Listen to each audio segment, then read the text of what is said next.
This pastor said interesting things about Islam, and we will tackle that very soon. These are Muslims in Sweden reciting Quran in public during a protest. And lastly, we have another group of people joining this beautiful religion of Al-Islam. All these and many more in today's episode. So if you are new here, my name is Abdul Razak and I talk about anything religion on this particular channel.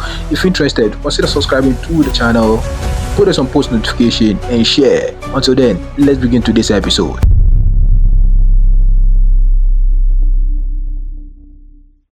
Now let us begin with this pastor and what he actually said. Islam came in 635 AD. The Gospel of John was written around 100 AD. So 535 years came after the Gospel of John. John is an eyewitness, my dear Muhammad. John is an eyewitness. He lived with Jesus. He walked with Jesus. He saw Jesus' wonders and miracles, and he documented it fresh. So you're telling me that now I need to believe in someone coming 6 centuries or 7 centuries after the Holy Bible was documented. You want me to believe in a document that came 7 centuries after the Holy Bible. You want me to believe in someone that never saw Jesus, never lived with Jesus, never walked with Jesus, over the one who walked, lived, ate, embraced Jesus Christ every single day for 3 years and 4 months. Where is the logic? The one who was with the Lord said, "This is God. This is the Son of God. This is God himself. He was crucified, he was buried, and I saw him risen after the burial." He claimed that Islam came in 625 AD and the Gospel of John was written in 100 AD, meaning Christianity came before Islam. And I'll first correct that fact. Islam didn't start in 625 AD logically and historically. It started in 610. That was when the first revelation was given to the Prophet, peace be upon him. And now I know my Muslim brothers will be confused at what I am saying, but don't be confused, just follow me slowly and you will understand where I'm actually driving to. Today's episode is about carefully explaining everything to your understanding, so follow me carefully and you will actually understand what I mean. You see, 610 AD is when the first revelation came to the Prophet, peace be upon him. That is historically correct and true. And so if the pastor was going to use that for his judgment or argument, it should have been 610 AD, not 625 AD in the first place. But here's the truth of the matter. Islam did not start in 610 AD according to Islam and Islamic teachings. 610 AD was the beginning of the final revelation of Islam with Prophet Muhammad, peace be upon him. Because Islam, according to the Quran, is not the religion of Prophet Muhammad alone. It is a religion of every prophet who actually came on earth. The Quran says Abraham was neither a Jew nor a Christian, but he was a Muslim, which means he submitted to Allah subhanahu wa ta'ala. And Abraham actually lived nearly 2,000 years before Jesus, peace be upon him. So how could Abraham, peace be upon him, be a Muslim if Islam started in 610 AD with Prophet Muhammad? This is my first question to you. Be thinking about that as we explain further. Islam came in 635 AD. The Gospel of John was written around 100 AD. So 535 years came after the Gospel of John. John is an eyewitness, my dear Muhammad. You see, Islam does not mean a religion that started in Arabia. Islam actually means submission to the one true God. And that message existed from the very beginning of humanity. Adam actually submitted to God Almighty. Noah submitted to God Almighty. Abraham did the same thing. Moses did the same thing. And Jesus also submitted to God Almighty. They were all preaching the same core message: worship God alone and follow his guidance. And that submission to the will of God Almighty alone is what is known as Islam. So when someone says Christianity came first and Islam came 500 years later, they are actually assuming that Islam is a new religion that started with Prophet Muhammad, peace be upon him. But Islam teaches something completely different. And there is something very interesting that people don't usually think about. Many religions that we have today are named after a person, a tribe, or even a specific identity. Christianity, for instance, is named after Christ. Buddhism is named after Buddha, and Judaism is linked to Judah, that is a tribe of Israel. But Islam is different. Islam is not named after Muhammad. It is not called Mohammedanism.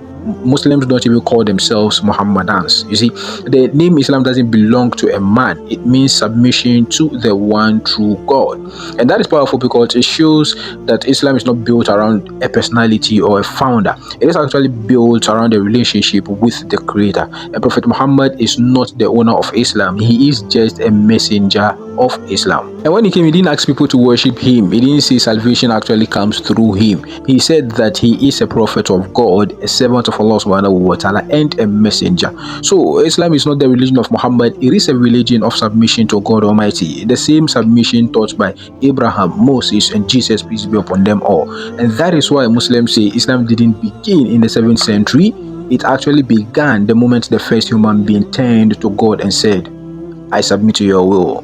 Islam came in 635 AD. The Gospel of John was written around 100 AD. So 535 years came after the Gospel of John. John is an eyewitness, my dear Muhammad. John is an eyewitness. He lived with Jesus. He walked with Jesus. He saw Jesus' wonders and miracles, and he documented it fresh. So although we do have conversations where people say that Islam copied from Christianity because it came after Christianity, which in essence is even false, we still argue with people about the fact that the Prophet, peace be upon him, is not learned, and so he can't be a leader. And now you people are still telling me he made his disciples copy from the Bible, then he proofread through everything that they did and then brought out something that is even better than what was already there. Come on. Be fair to yourself. This is not how it's supposed to be. And so when it comes to the issues of who wrote the Gospel of John, as the pastor actually said, a lot of the Christian scholars even agree that it was not written by any of the eyewitnesses that he is claiming. They said it was written later by councils and then it was actually ascribed to John. And I don't want to talk about Christianity because that is not my field and religion. I just want to change the negative narrative people have about Islam and Muslims, and that is the mission of this particular channel. But if the need arises, we'll cover that story nicely without any trouble. But let me know what you think about this particular pastor. Did he say the right thing? Do you agree with him, or you are shocked to what he actually said? The comment section is yours. Until then, moving on. Now, Sweden has always been known for its tolerance, its commitment, and of course its freedom of speech. But in recent years, that very freedom has been used by extremists to incite hatred against Muslims. In cities across Sweden, far-right activists have publicly destroyed the Quran, burning copies in squares, tearing out pages, and provoking Muslim communities. And the response from the Muslims in Sweden was not violence or anger. Instead, they gathered in public and then recited the Quran aloud, letting people know that this is our book and these are the words of Allah subhanahu wa ta'ala. You may insult them, but we will respond with faith and patience. And it is not the only place. In the United States, for example, a man named Jack Lang, also known for his provocations, attempted to pen the Quran publicly, but some people reacted physically to actually stop him, and he claimed he was actually assaulted, turning the incident into a media spectacle. Also in the Netherlands, far-right activists have also publicly desecrated the Quran, sparking protests and also international outreach across multiple countries. And when you watch all these reports, you realize that there is a pattern. Extremists use hate as a performance, aiming to provoke fear, anger, and also division among the Muslim community. But Muslims, the very people being targeted, choose a different path. We do not respond with anger, we respond with the Quran itself. And this is the real face of Islam, a religion that teaches patience under provocation, a community that upholds the words of Allah subhanahu wa ta'ala above personal pride, a faith that actually refuses to let hate define it. And when the Quran is recited publicly in response to insult, it is not just a recitation, it is a living demonstration of Islamic teachings. These are the headlines that you will not see in the media. The only hope that we have now is this channel to give you the true Islamic narrative. So subscribe to the channel because we have a goal of 5k subscribers before Ramadan.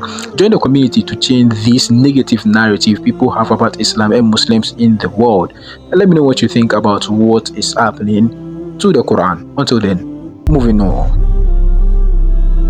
Now we leave Europe and then we find ourselves in Africa. In every corner of the world, the people are encountering Islam and discovering its truths for themselves. Some see it through the way Muslims actually live their lives with honesty, kindness, and also compassion. And some also learn about it through study and dialogue, just like what we're actually having today. And the rest is actually profound. People are embracing Islam not because they are forced, not because they are pressured, but because they see the beauty of its message, the call to justice, mercy, and compassion.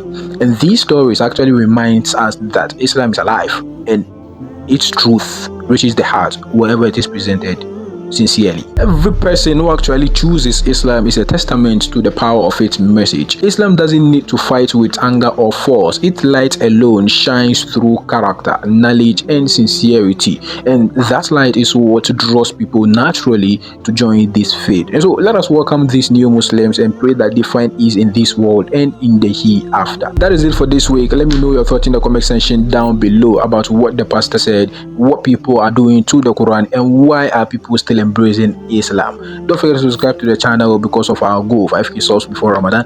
Put us on post notifications so you don't miss any video. Like and share the video, and I'll see you next week. Until then, assalamu alaikum wa rahmatullahi wa barakatuh.